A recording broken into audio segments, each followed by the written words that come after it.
Good evening, Pittsburgh sports fans. Welcome to the Pittsburgh Sports Desk. Joining me are my co-hosts, Edward and Tracy. Good evening, gentlemen. I almost said good morning. Jeez, all the days are running together. Good evening, sir. How are you? Guess that's what happens when you're retired. I'm Billy. Hi, Eddie. Retarded. Good evening to you. Permission to come aboard. Yeah, mission granted. And I. Okay, so some things to talk about tonight. Obviously, going to talk Steelers. Need to hash out what happened with that debacle Thursday night. We'll talk a little Packers, the preview of that game. Get into some Penguins. Pretty convincing win last night, 5-1 over Vancouver. Some young guys stepping up. So get into that. I'm going to talk a lot of Pitt. They won against Syracuse, but Ed, I know you and I talked earlier in the week. You weren't too happy with what you saw. From the quarterback position. Yeah. So, but so we'll get into that as well. And, Riverhounds looking pretty good, sitting in fourth right now. So we'll talk a little bit about that. I want to talk too, just touch briefly on the World Series. I think it's a pretty interesting World Series. I know it's not Pittsburgh affiliated, but I figured let's talk a little bit about that. So just touch on it briefly. So, all right. Without further ado, let's talk about these Steelers. What the hell happened Thursday night? I mean, one weekend they can stop the run, the next weekend they can't. I mean, total inconsistency on the defense. I'm going to get on my soapbox. I'm going to go last, though. I want to let you guys have the floor. I don't know who to start with. I guess pick a number, guys. Ed, pick a number. My favorite number of all time is 795,684. All right. We'll pick a number between 1 and 10. How there about that? You go. 3. Okay. Trace? 5. Okay. It was 7. So we'll let Trace go first. All right. So obviously it was pretty disappointing, right? Yeah. The man coverage didn't work. The zone coverage didn't work. And then I don't think that they understood the coverage at times. But at the same time, I don't understand how they allowed the running lanes with that team, that running back, and that offensive line. They almost got owned. Like, the offensive line didn't give up much. I thought it was brilliant on them to bring in Joe Flacco, who's very familiar with the AFC football.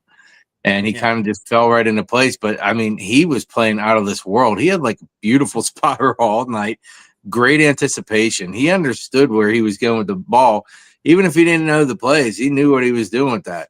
But at the same time, I was pretty happy with our offense. We put up 31 points. And at one point in that game, I was talking to somebody, and they said, we don't have the offense to put up points fast. And all of a sudden, we start putting up points pretty fast. I was pretty happy with that part. But pretty saddened by I mean, we're spending a lot of money for a defense, and it just wasn't there. And this is a poor team that has an over 40 quarterback that just showed up, 10 days ago. So that's pretty embarrassing. I think I'm going to leave it at that. Go ahead, Eddie. Pat Bernard, I thought Ed's favorite number was 69. Yeah, well, not anymore, Pat. Second favorite number. Not anymore.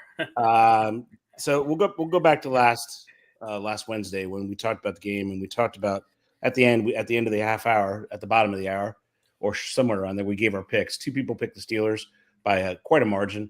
Someone else picked the Bengals by 3. So, Tracy, we're going to start first on your points on defense. The defense is not good, and this is why Flacco succeeds. Don't forget he came in last year with the Colts and beat you as well. That's a bad sign for one reason only. It goes back to Bill's point. It's the exact same defense he saw in 2012 when he was on the Ravens. It's the exact same defense. It has not changed. Except Polamalu ain't there. It just, and everybody else is much older, right? The defense does not change.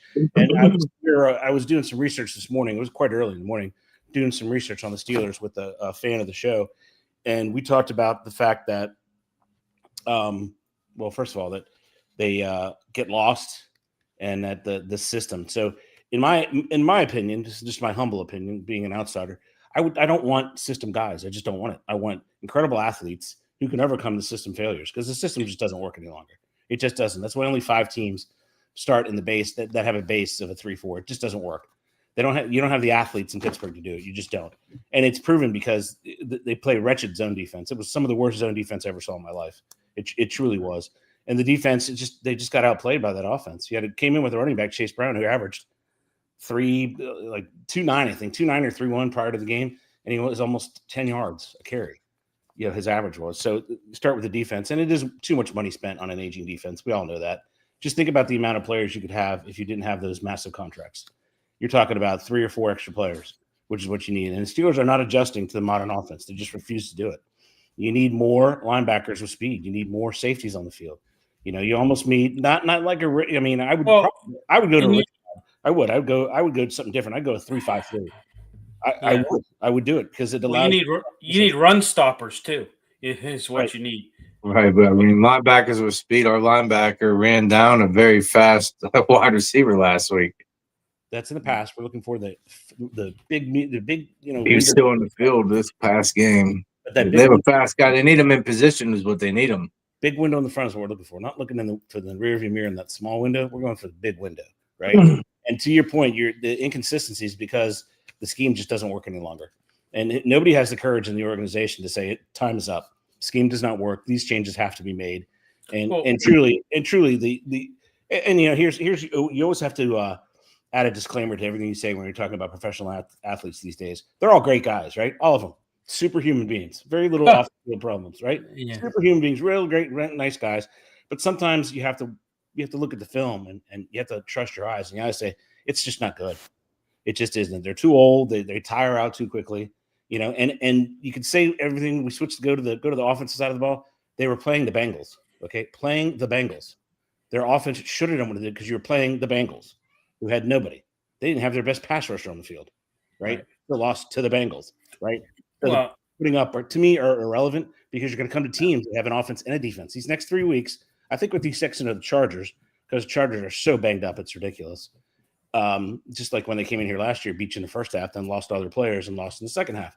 So Green Bay, I don't see them winning Green Bay. They have too many pass rushers and they have a good offense and they run the hell out of the ball.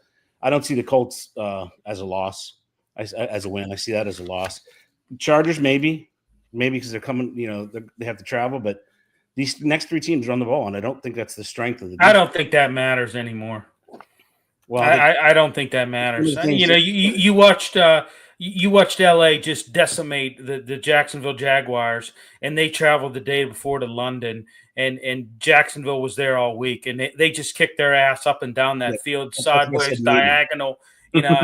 So I don't even think that matters. Maybe. That's why I said maybe. Yeah, I don't think traveling. I don't think that matters anymore. Well, it's also a Harbaugh coach team, and I think they're going to be very good. So moving forward, and here's the bigger pictures, what everybody really should be looking at, because they're not a serious contender to win the Super Bowl this year. And that's not from me. That's from all the media and the place you hate the worst, Vegas. It's also at Vegas. They don't have them as a favorite for the Super Bowl. So what's the point of the year? You've just lost yet another year without a quarterback, and you're going to the future with people that are going to be even older. Right. And you still do not have a quarterback. I don't want to hear about Will Howard. He got chased out of Kansas State, went and played on a $30 to $40 million team, still couldn't beat Michigan. But I don't want to hear it because they have no plan for the future. So it's just kind of a waste of a year. And I think it's time for the regime to change. It just is. If the Steelers can't see it, shame on them. Well, shame on them. Yeah. I mean, that's long overdue. I mean, God. Yep. So, all right, here, I want to make some points here. First point I want to make. Poorest run defense. I mean, I tell you what, you got to be embarrassed to have this kind of a performance against the Bengals, who coming into this game, guys, had the worst rushing attack in the NFL. They were averaging 57.5 yards a game, and they embarrassing. Yeah, and they rushed 100. They put 142 yards on you, averaged 6.2 yards per carry against that defensive front. I mean, and listen, this is the 4th year in a row that they're the most expensive defense in the league. Terrell Austin, I get it, he's the coordinator, but ultimately the guy that writes off everything is Mr. Mike Tomlin. Okay, he's the one. He's this point of failure that's really is showing his head, big time right now. Rearing its ugly head. That's just how on earth. 1 week you play well against the run, the next week it's like I don't know, you literally just do a complete 180. And for the love of God, make some adjustments at halftime. They were just running all over you in the first half. You would think you would make some adjustments in the second half. There was no adjustments made. Nothing. There was no adjustments made whatsoever. Second point I'm going to make: coverage failures. Left and right. How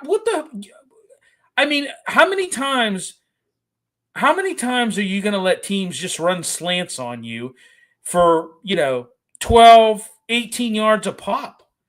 That's all they were doing. That's all they were doing the entire time, basically, with Chase, and Higgins, was just running slant patterns. And especially Chase. My God, he had 14 receptions? I forget what was 16. 16 receptions. And they were all I would say 85% of them were slant patterns. It was just like how on earth, and how do you not make in-game adjustments on that? How do you not make any in-game adjustments? I thought Ramsey had a bad game. I thought Slay. I thought Porter had a terrible game. I thought. They were exploited by Flacco. And here's, Flacco was 11-11 against the Steelers going into this game. Now he's 12-11. But he was 500. A lot of people say, "Oh, Flacco's had our number." Yeah, he has, but it's not what you think. It was 11-11 going into this game. Spawn Muller picked off one of those slants and ran it back in the AFC Championship game. Well, he's 1-2 in the playoffs against the Steelers. But yeah, Jamar Chase and Higgins combined for 257 receiving yards. 2 touchdowns. You had that late game clinching reception by Higgins. And you, like I said, you made no in-game adjustments for the run defense. You made no in-game adjustments for the coverage at all. Like nothing. Not even. You didn't even attempt to do anything. The Steelers, they committed some costly turnovers. Including that interception in the first half that led to points by the Bengals. The defense didn't force any turnovers. And I'll tell you what, you played an undisciplined game. There was a lot of ill-timed penalties. And I know it's never a good time to have a penalty, but there was a lot. But there's really bad times to have penalties. And, that hurt the Steelers big time, especially with that false start on 4th and 1 in the red zone, and you settle for a field goal instead of a potential touchdown. That's really, that's really a. But I tell you what, man, I'm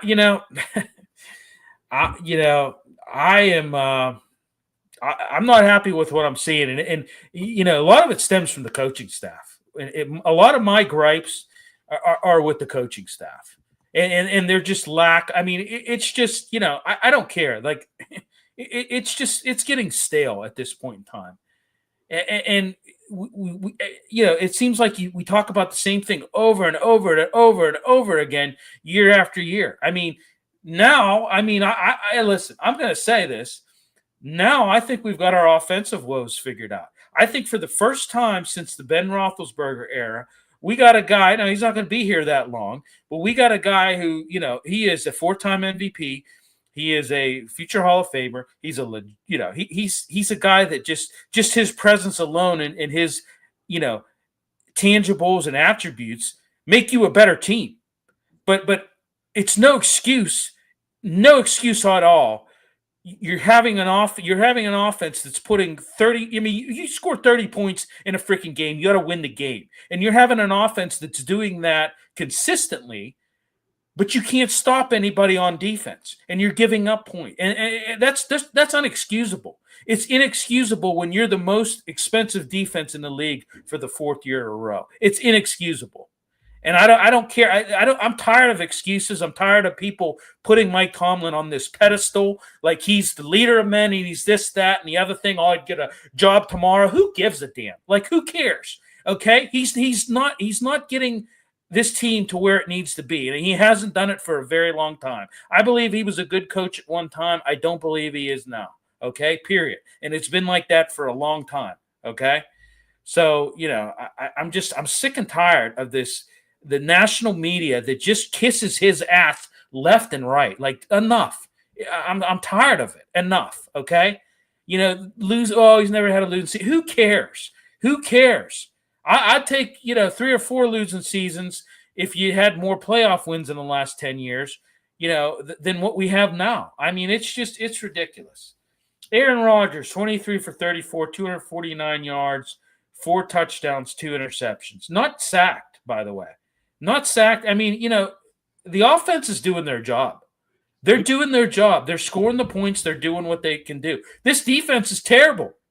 I mean, just a hodgepodge of inconsistency is what I look at with them. Jaylen Warren, 16 carries, 127 yards. These numbers I'm putting. I mean, 2 interceptions. Like I said, there's costly turnovers. But, these. I mean, you score 31 points, you ought to win the game. Period. Point blank. And let's go over to the other side. Joe Flacco, 31 of 47.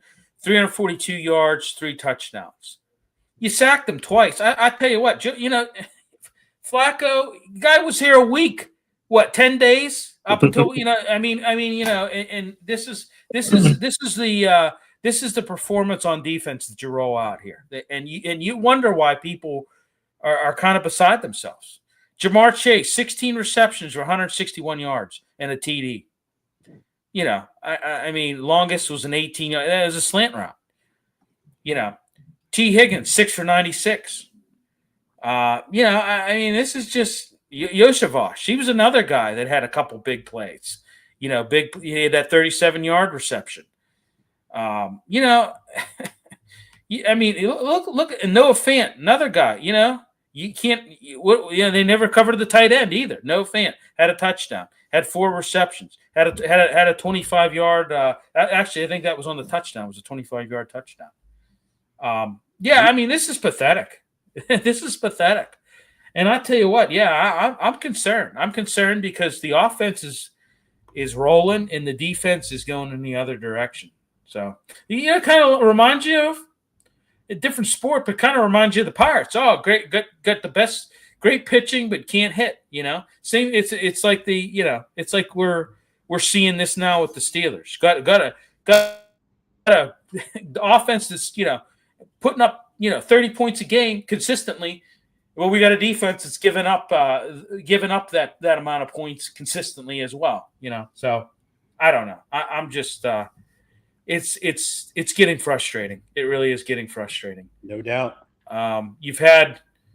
You really are set up for success here with what you've got on offense. Finally, you can get you have an offense that's actually starting to put something together, and now your defense is faltering. So let's talk. Is there anything else you guys want to talk about the Bengals? Nope. All right. Nope. Let's talk Packers. This is going to be a tough one. I mean, I'm going to tell you right now, this is going to be a tough one. You're looking at how the Packers have played in the last few weeks. I will say one thing. I think Jordan Love takes a lot of unnecessary chances downfield, and I mean, he's lucked out on some of them. But I don't know. At some point in time, I think it's going to come back to haunt him a little bit. But I tell you what, this Packers team, a pretty damn good team. 4-1-1. This is going to be a tough test for the Steelers when you look at it. I don't know. I mean, they were saying about Rodgers facing his old team.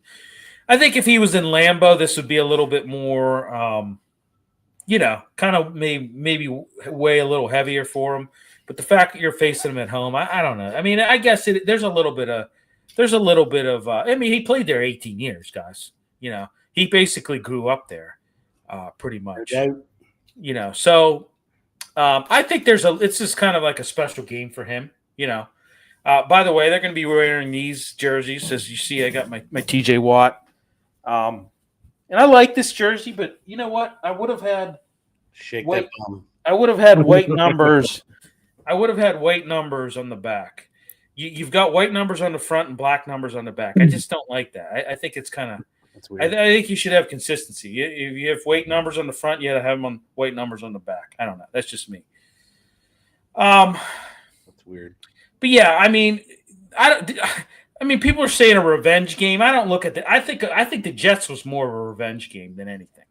I think he's a year or no, actually, he's 2 years removed from being on the 3 years removed from being on the Packers. Right. Because he was there at the Jets for 2 years, and now so he's 3 years removed from the Packers. So I don't look at this as a revenge game. I don't. And they said that. I forget where I read that, but they were saying, "Oh, this is a revenge game." Like I said, the Jets. That was a definite revenge game. But yeah, I mean, this team he led for 18 seasons. This is going to be a key test for him. I don't know. You've got Micah Parsons, who is a pretty dominant pass rusher, and and they have a pretty dominant pass rush as a whole. So what do you think? Ed, start off with you. So they only allow 288 yards a game, and they put up 350 a game on offense. They average 27 points a game on offense, and they give up only 19 on D. It's going to be a very tough game. They have a ferocious player in Micah Parsons, the highest paid player in defense in the history of the NFL at $47 million.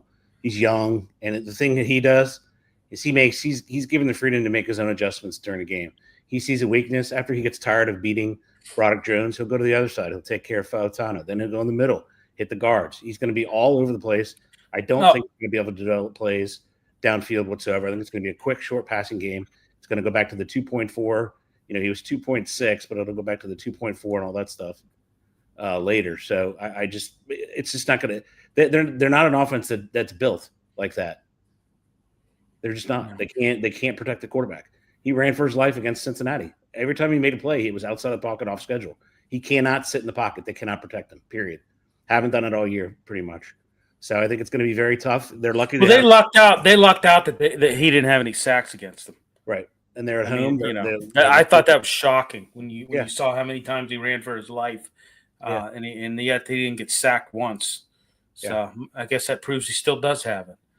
Yeah, it's going to be difficult for them to win the game. It is. I do think they're going to make an adjustment to that, though. Like they're going to have to negate that pass rush somehow, right? With either the outside screens they've been doing, they'll just throw right out the Metcalf. That kind of takes that stuff away. Or starts putting extra people out there, right? Or this is another game that you don't have Freiermuth in, and you go heavy 13 personnel. Yeah. And you hope that that you can somehow corral those guys so you can give Aaron Rodgers enough time. You hope you can give him 3 or 4 seconds. He's averaging what, 2.5. Yeah. So I mean, he's having a success going to these tight ends, Billy. Well, that's what I'm saying. Maybe this is the 13 personnel game where you just go heavy. You try and use that set kind of as much as you can and try to minimize that. Get that extra blocker in there and try to minimize what Micah Parsons and company can do. So, and when you bring Washington in, it's really 2 extra blockers, really. And then they had Little Hayward come in too. That was like 3 extra blockers, and all these guys are effective. I look at it like this: when a defense when the Steelers come out and they've got Freiermuth in there, okay, let's say they are in 13 personnel and Freiermuth's out there. You're kind of like, okay, they're more than likely throwing the ball. They're more than likely going to throw the ball. Reason being is because Freiermuth doesn't block too well. He catches. When you've got Washington out there, he blocks and he catches. You don't know what the hell they're going to do. But I mean, I'll tell you one thing though. Washington, I like what he's done so far, but he's slow. I mean, he's got to be the slowest guy on offense. I mean, he's huge. So that doesn't, that's probably one of the reasons why. But I don't know. I'm really kind of worried about this game. I don't got a good fuzzy warm feeling about this. I'm just looking at some of their stats at Green Bay. Jordan Love on the Packers offense scored at least 27 points in 5 of their 6 games this season. Their third down conversion rate is a league high at 49.3. Here we go. The highest, most expensive defense in the league with the Steelers ranks near the bottom of the league in yards allowed per drive and has given up many, many explosive plays, guys. This includes big runs, which is concerning against a team like the Packers because you've got a good run game anchored by that running back Josh Jacobs. And, that's – you weren't able to shut down the worst rushing team in the league in the Bengals, averaging 57 yards a freaking game, and now you got to try to shut down this guy. It's gonna be a monumental task. When you look at the Packers defense, you got Micah Parsons. They're ranking 6th in the league in yards allowed per game, and 1st in the NFL in rushing yards allowed per game. So there you have it, man. Does not bode well.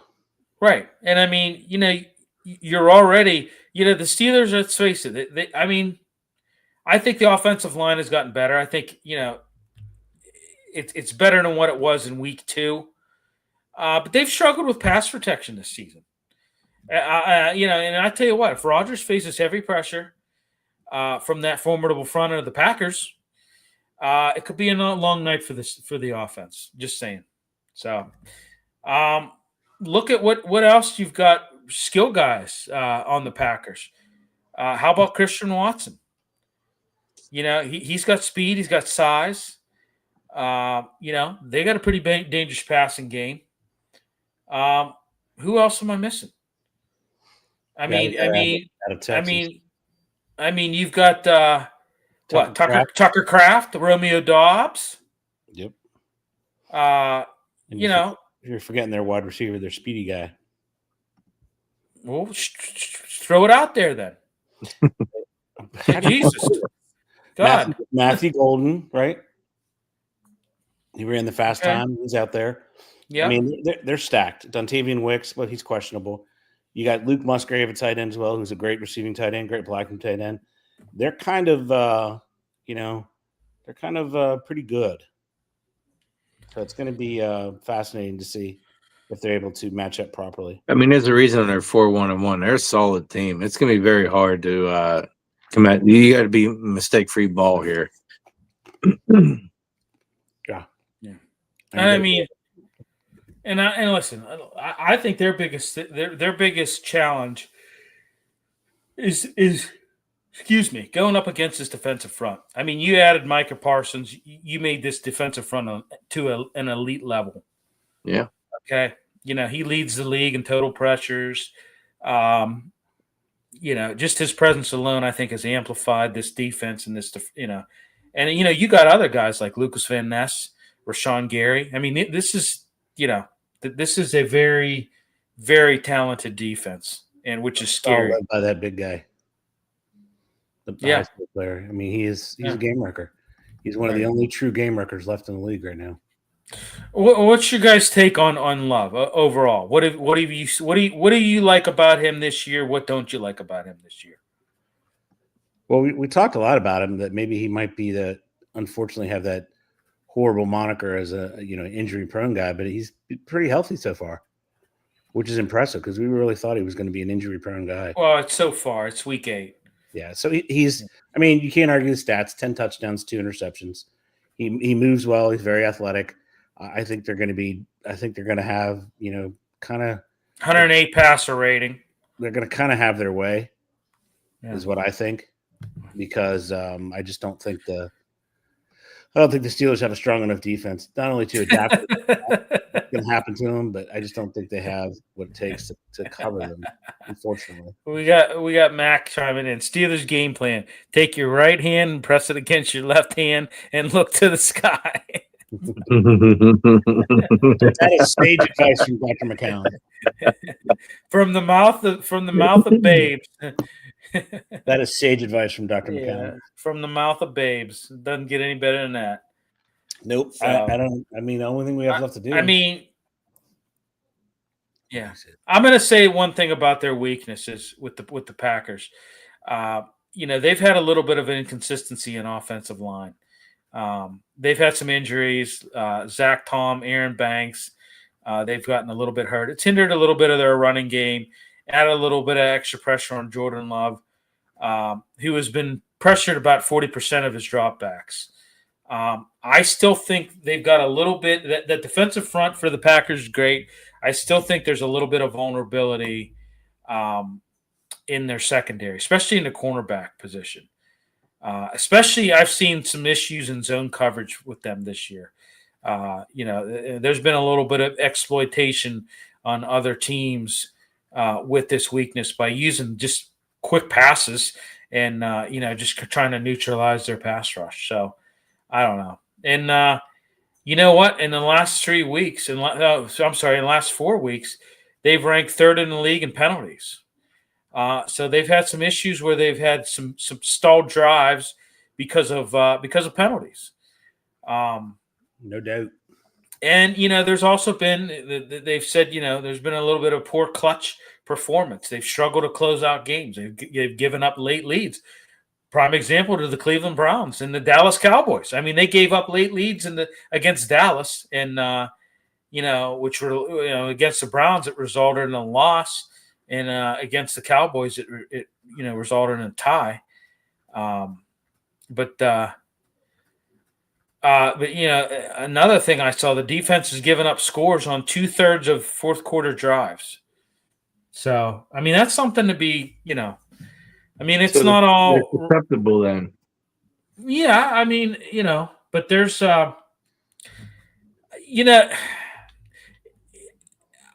and maybe I'm really wrong about this, but I could see this, how the Steelers operate. I like losing last week. I really think was a lot of playing down to competition, and I'm not even gonna. I don't know. Maybe I shouldn't even say that because they might not even be playing down. Maybe that's just, but I don't know. I could see this game. I don't know. I could see this game for some odd reason. I could see them maybe pulling this out and winning this one for just some odd reason. I don't know, but it's just like the Steelers to do something like that. Watch them shut down the run against the Packers. Watch them. It's just like that. What I'm getting at is the teams that they should dominate, they don't, and the teams that they should, be dominated, they tend to somehow pull it out. I don't know. So it's a very true statement, Billy. We'll just all we have left is to do our picks. Yeah. All right, I'm gonna go last. Tracy. Tracy. All right. Okay, 3-0 to 2-7. Steelers win. Frymouth kicks a field goal to end it. That's awesome. Frymouth kicks a field goal. Not Frymouth. Sorry, geez, man, I'm all right. I'm watching the game. Nice. He just caught a pass on the screen. I tell you what, that would be amazing. If I bet you he could do it. He does it. Well, here's what I want to know. If Frymouth kicks a field goal, what the hell happened to Chris Boswell? It was that bad turf on the turf again. It was Acrisure bad turf. Finally got him. Finally, don't say that. Knock on wood there. Don't say that. I don't even think that shatters his confidence. I think Boz will be just fine.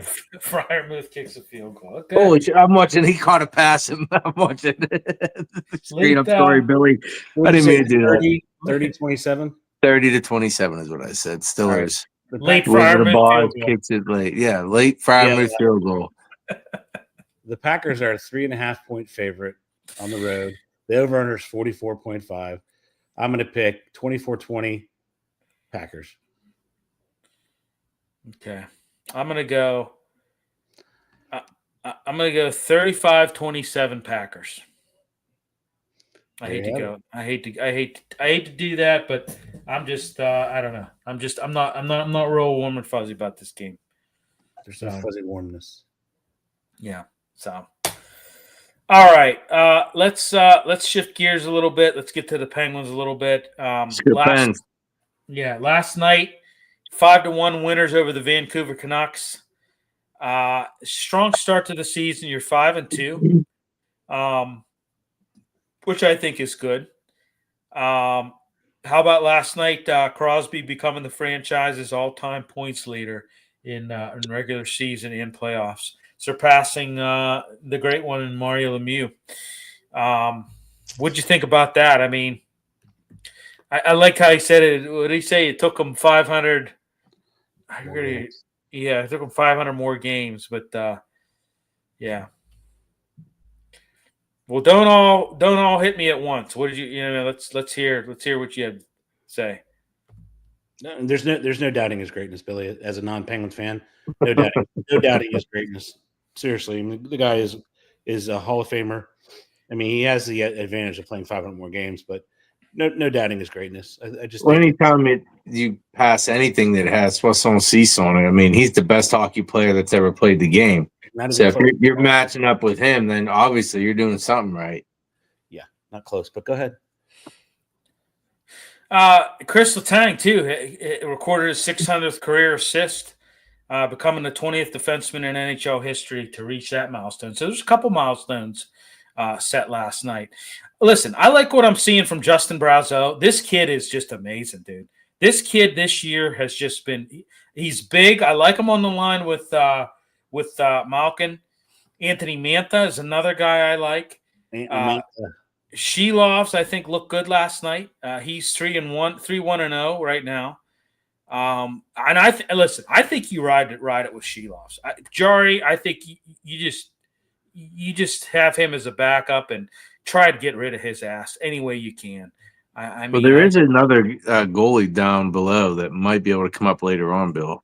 Well, yeah, but I don't want to rush that. I really don't want to rush that. Well, that's what I'm saying later on. But I mean, there's still that possibility that we could move Jari and just bring somebody up internally. That'd be great. You're gonna have to cut Jari. Just eat his contract. Cut bait. Well, yeah, Run. I agree with him. I agree with that. I think you just cut losses with Jari. He's inconsistent. Don't care if he's been a 2-time All-Star. Don't care about that. He's a liability at this point in time. He's been that way for a long period of time. I'll continue to beat the drum. I know I sound like a broken record, but he single-handedly cost you that series, that playoff series against the Islanders back in 2021. He is like Roger Dorn. Yeah, he's not a good goaltender at all. I'm going to say this about Dan Muse in his lineups. I really like his lineups. I really think he has some good. I mean, the Mantha, Malkin, Brazeau, Shea, and Letang line, I love. I mean, I don't think that it's that. I mean, those guys, both Mantha and Brazeau, have really made. And Malkin's played well so far this season. I think it's taken a lot of pressure off Malkin.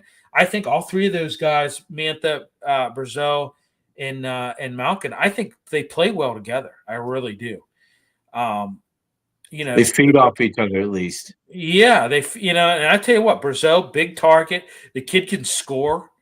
I mean, the kid can score. Like I said, he's big. He has a front net presence, which I think the Penguins have been, lacking. You had that with Hornquist, and you got rid of him.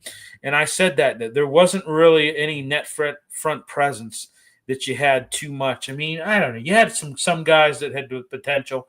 But I really like this Brazeau. I really think he has that it factor when it comes to net front presence, and he's just got a good feel for scoring. I mean, he just really does at this particular point in time.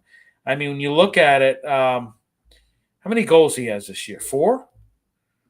I'm trying to see. Help me out here, guys. Stats. Who are you looking for? I'm sorry. Brazeau. Brazeau has 5 goals. Yeah, I mean 5 goals this year. I mean that's pretty impressive. That's pretty impressive. Now it's a short data set, but obviously, like we want to watch that. If he keeps that going, then I mean, darn it, if we haven't struck a little bit of lightning here, I mean hopefully he's leading the team in scoring right now. He's who's leading the team in penalty minutes? Anybody know? no. Malkin. Sidney Crosby. Probably Malkin. Yeah. Okay. Yeah. Either way, they're stacking points right now, and that's huge, especially since they're older. Because if they want to have any chance whatsoever to make a playoff run, you got to get to the points now because you're not going to get them later, I believe. Yeah, it's an old team. That's why. Max says Malkin is healthy, gents. No, he looks good, and like I said, I think those guys with Mantha and Brazeau, I think really complement him big time. I think they made it a lot easier and a lot comfortable for him out there. Some of these bottom lines too, Novak, Kindle, and Hollander, not bad. Dewar, you saw him score last night. Had a nice goal. I like him and Lazat and Achari.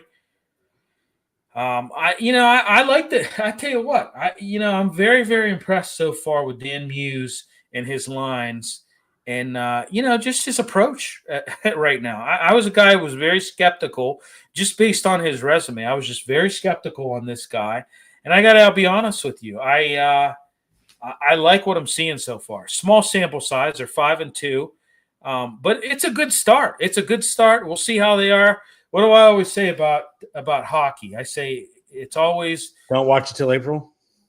No, I always say by like right after Thanksgiving, beginning of December, you kind of know what you have. Yes, you do. As a team, you kind of know where you're heading, and and what you've got. I think, but I mean, it's only been a couple times the Pens have come out and had a January they didn't lose, right? Yeah. That's an anomaly. Right. They're going to play tomorrow night. They're at Sunrise in Florida, taking on a tough Florida team. I'm interested to see what they do on the road against Florida. It's going to be a tough test for them. So, because that's a complete team to play against. So it really will give us a gauge of where they are right now. They're not complete. They're missing their captain and star. Well, either way, they're one of the better complete teams there is to play against. Edward is my point. That's a much better point, sir.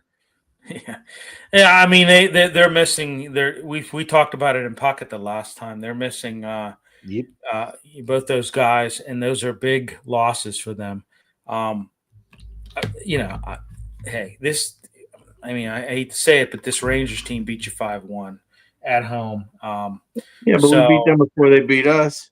Correct. But, I mean, this is going to be a test for them tomorrow night, I believe. Yes. It's definitely going to be a test for them. So no doubt. But, I mean, so far so good. We'll just see how it is. I mean, like I said, my test is to see where they're at, right after Thanksgiving. If they're, upwards, even, upwards on the Metropolitan in standings, then – we said it before. This Metro is kind of weak this year. Aside from, I think the only team that I would fear is the Carolina Hurricanes. I think the Carolina Hurricanes are a very good hockey club.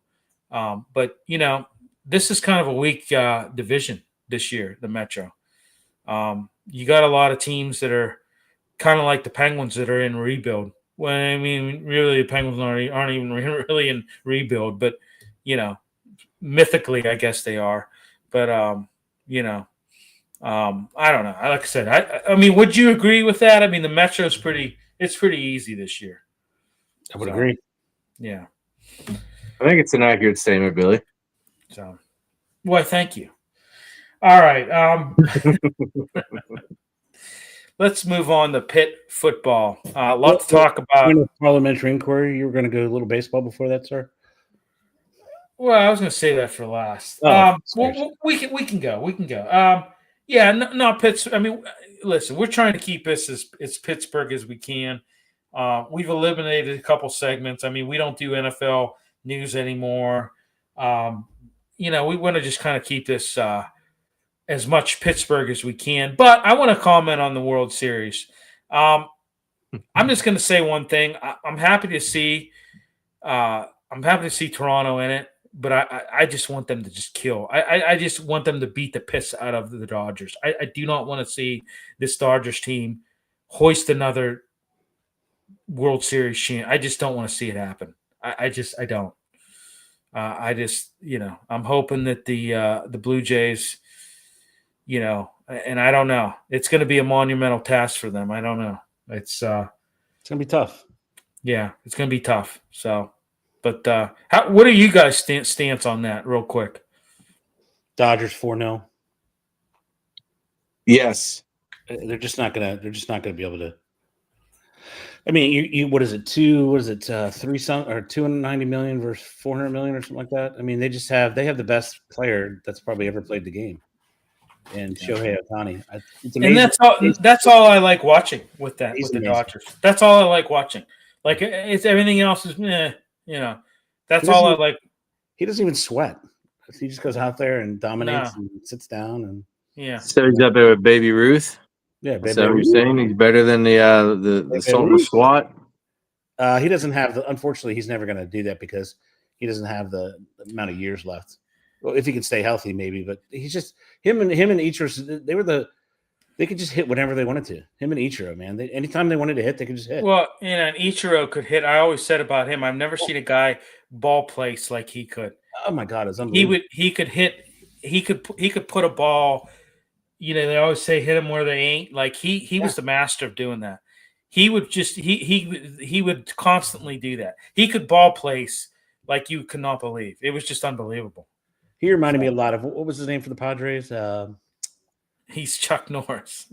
Tony Gwynn? No, the guy. I can't remember his name. Sorry. From the Padres. Yeah, for years played for the Padres for years and went on to coach in college. Pendleton was it Pendleton? Harry Pendleton? Yeah, I thought he was on the Cardinals. Maybe he was. I'm trying to think. Yeah, I thought so too. Yeah, he was. Who was the guy from the Padres? The Padres great. Tony Gwynn. Tony Gwynn. Oh, yeah, you're right. Sorry, Trace. Benito Santiago. Who are we talking? We're talking Tony Gwynn, sir. Okay. So, all right. Not enough of that. Let's talk Pitt football. We're showing our age. So, let's talk Pitt football here. 30-13 win against Syracuse.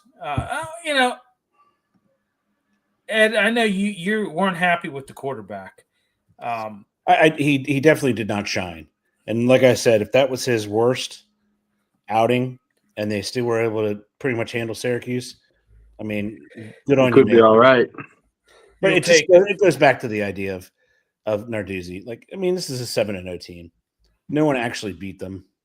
No, they beat themselves. I agree. Yeah, I mean, come on. I mean, but you look at Heisel in the game. He was 13 for 24, 140 yards. His QBR was 39.8. No touchdowns, one reception. He had a terrible game.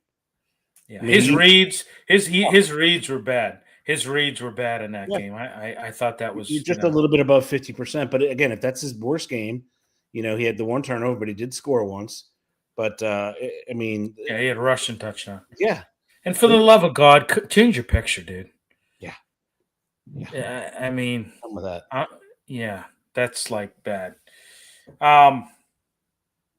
Syracuse briefly tied the game on that 11-yard touchdown pass from Ricky Collins to Darrell Gill Jr.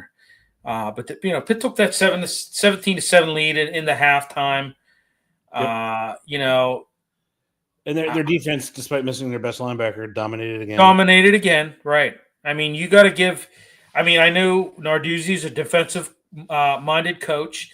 He has that defense rolling. They swarm the football. I know, man. That's one of his best. They literally, and that might, sometimes it's hyperbole, but they just come wave after wave. Yeah, against everybody. Yeah. Swarming is not quite the word, but it is like relentlessly coming after you. Yeah. So I like it. You figure they got NC State at home. and then they're at Stanford. They're both favored in both those games. They should be wins. They should be wins. Yeah. 7-2, and then they got Murderers Row. But I'm going to say this. I don't know. I mean, 7-2, I believe, gets them a bowl. Oh, it most certainly gets them a bowl. Right? 1, 2, 3. But can they do that? How about Kenny Johnson returning that 66-yard punt return with a couple seconds left in the third quarter, in the second quarter? I'm sorry. Talk about a momentum shift. Yeah, and I tell you what, Butkowski was good. He had, he was another one that, Yeah, man, they found another kicker. a good kicker. Yeah, they come up with these players. It's unbelievable how they do it. yeah. And the linebacker, he's a flat out stud. And you picked off Syracuse 3 times. Yeah. I mean, their offense is bad. Yeah, and you saw that. I mean, they lost. They hung with Tennessee in the first game. They hung with them. Yeah. For a while. Yeah, they did. So it's going to be if they get to 7-2, they got 3 games left after that. Notre Dame. Well, and I'm going to say this too. Heinz Stolt took a lot of unnecessary sacks. He was sacked 7 times. Yeah, and hits. I mean, there was a lot of 13 for 24, 143 yards passing, one interception. Nothing to I mean, it was not a very good, outing by him. But they still won, and they still won by comfortable margin. Yeah, I mean, and they have a lot of room for improvement. Right. They do. They really do. Yeah. I mean, they should win at least one of the next 2, hopefully both of them. They'll become bowl eligible again. And then you host Notre Dame, you go to Georgia Tech, and you host Miami. And those games, I mean, I think Notre Dame and Georgia Tech are for real. I don't know about Miami. I mean, you still won by 17. You still won you still won by 17. Even though That's your substantial. offense struggled. Yeah, even though your offense struggled, and they shouldn't be ranked yet, right? Nothing like that. That's a fantastic question. You have to figure out that here's the bottom. There's some quality teams at the bottom. I mean, if they get in at 25, are they better than Michigan, Arizona State, Illinois, Texas, Cincinnati, LSU? That's 20-25. Can they beat any of them? Well, Louisville's 19, and they should have beat Louisville. So, right. I think they could get a couple of points there. In the coaches poll, they get 2 votes to get in, and in the AP poll, they get 0 votes. Yeah, but I think they're better than Louisville because they should have beat them. Period. Right. They should have beat them. They beat themselves in that one, and West Virginia. When you look at it, it wasn't a good rushing outing by the Panthers either. Like I said, bright spots for me. You had that 66-yard punt return by Kenny Johnson. That was big. Trey Butkowski kicking you 3 field goals. That was big. Your defense coming up with 3 picks against that Syracuse offense that's just kind of in disarray at this point in time. You lose your starting quarterback, and it's just not. I mean, Ricky Collins, he's just not. He's just not. He's not marinated enough yet. Yeah. So, I mean, I will say though that their defense was decent. He had 7 sacks, 12 tackles for loss. We'll see what happens. He held on to the ball way too long. He did, and and his reads were bad, and he held on to the ball way too long. That was his biggest downfall. I thought There's at least 4 sacks that could have been avoided. Yeah, but that's coachable. That's very coachable. Well, and for a true freshman, that's something that 18 years old. We'll give I mean, that's something that not that it's come to be expected, but it's kind of like you kind of let it slide. So, all right, let's look at NC State. NC State's coming in here at 4-3. Pitt at 5-2. Your typical ACC matchup. Pitt's on a 3-game winning streak since Heinz started. NC State's coming off a bye week. They had that lopsided loss to Notre Dame. So they're going to be hungry. Like I said, I think Heinz has really revitalized this offense. I just and at this point in time, I don't know, unless he has another really, really bad game and it costs him, I don't even think you even think about putting Holstein in there. I think you just ride this kid, and I think that I don't know. Yeah, you're right. You ride him. You ride the hot hand until it cools off, and then you throw the other guy back in there. Yeah. I mean, when you look at it, Pitt's rushing defense is what they're. They have a rushing defense. Pitt's rushing defense is among the best in the nation. They're allowing 2.4 yards per rush and 90 yards a game. I mean, they're one of the best in the nation. He's got his purpose. He really does. Yeah. Pitt's scoring offense ranks third in the ACC at 38.4 points per game. The unit it's been inconsistent. You've got NC State. They've got a pretty talented defense overall. They've lost 3 of their last 4 games. And like I said, they had that lopsided loss against Notre Dame, and that was before their bye week. I don't know. You scared any of NC State's rushing attack? I mean, you got that Hollywood Smothers who he leads the ACC with 739 yards right now. Honestly, the only thing in watching this team this year that would give me any pause to think they can't be successful is, again, the HC. That's it. If he does not maintain his composure, doesn't allow himself to get wrapped up in a bad call, then they're fine. Yeah. But the fact of the matter is, he kind of cost them 2 games. We did. Yeah. But we're talking about NC State. I mean, Oh, I'm sorry. Yeah, NC State. Same comment, Billy. NC State should not scare you, but it's the coaching that scares you. They should be able to. They should be able to beat NC State. You're not scared of Hollywood Smothers that leads the ACC. I'm not either.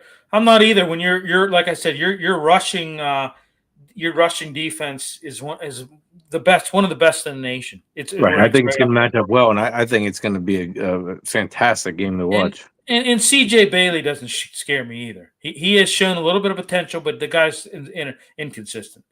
He threw 3 picks against Notre Dame. So the only thing that should ever scare you is the fact that who's coaching. Yeah, I mean, you mess it up. Yeah, NC State's defense, which was dominant, they've just taken a step back though. They're ranking 13th in the ACC in points allowed. I don't know. NC State's coming in as a 6.5-point underdog. Yeah. So I think that Pitt should win this game. Yeah. All right. Well, we're gonna pick it. So, Ed, you go first. 6.5-point favorite, 57.5 over under. I'm going. Let's go. I'm going to go 41-24 Pitt. Trace? 45-19 Pitt. Okay, I'm going 38-17 Pitt. So win. Yeah. I mean, swing. Yeah, this is going to be a good game to watch. I'm gonna watch this. I'm thinking they're going to dominate. I really am. I'm thinking they're going to dominate. But we shall see. That's why they play the game. All right, let's talk Hounds real quick. Release the Hounds. Beat Monterey Bay FC 3-0, securing that top 4 spot in the USL Championship. Ranking now 4th in the Eastern Conference. Got your final regular season match at home against Phoenix Rising this Saturday. Ed and I will be down there writing the article and taking the pictures and doing what we do. William will be there. Ed will be. Oh, that's right. Ed be at the border war, Tennessee at Kentucky. Okay, that's right. I forgot about that. Okay, so, yeah, what did you think about that win over Monterey Bay? I watched most of it, and they were they're different under their interim coach. I hate to say that, but they're different. They just are. There's a more sense of urgency and they have more of an attacking mentality now. Well, yeah, and they're putting balls in the net. Waldy scored. You got Suber scored. You got Augie Williams scored again. It's a different team. They're putting more. Vince, he knows what he's doing, man. They're putting more. They're more offensive oriented now. They maintain their defensive shell, but they're way more offensive oriented. They would never score the 3 goals. They just wouldn't have done it. They would have stayed back in the shell and That's the opposite of what you said at the beginning of the season. Yeah, Very glad to hear it. Yeah. So I think they have an opportunity. You look, the East is set, right? You're just trying to look out for seeding now. So everybody's level at 29 games. Where do you think they finish? Is what I'm going to say. Do you think they have? Do they have a shot at getting to 3, or do they stay at 4? Yeah. Well, they're playing Phoenix Rising, who is, 39 points, kind of similar team. They are favored in the game. If they get to 46, they'll definitely get to. They'll host a game. Yeah. Because you have Loudon right behind them, and Hartford right above them. So, because they can't get to 2. They can either get to, they can drop as far as 6th. Yeah. Because Right. they're also 42. So they can go anywhere from 3 to 6. Where do you think they end up? I think they end up at 4. I think they win. That's what I think. I think they're gonna stay at 4, which 4 would get them a home playoff game, first round, right? Correct. Okay. That'd be awesome. There would be. Tracy's coming if they do. Sure. When is it? It would be the weekend of November 1st. Isn't that hunting season? It's Wabbit season. So, all right, gentlemen. Anything else? Anything else that we want to touch on? Are we good? I think we good. Okay. Thanks everybody for tuning in. We'll be back next week. As always, we'll have a lot to go over and hash out. And So, all right. See you later. Thanks everybody for tuning in.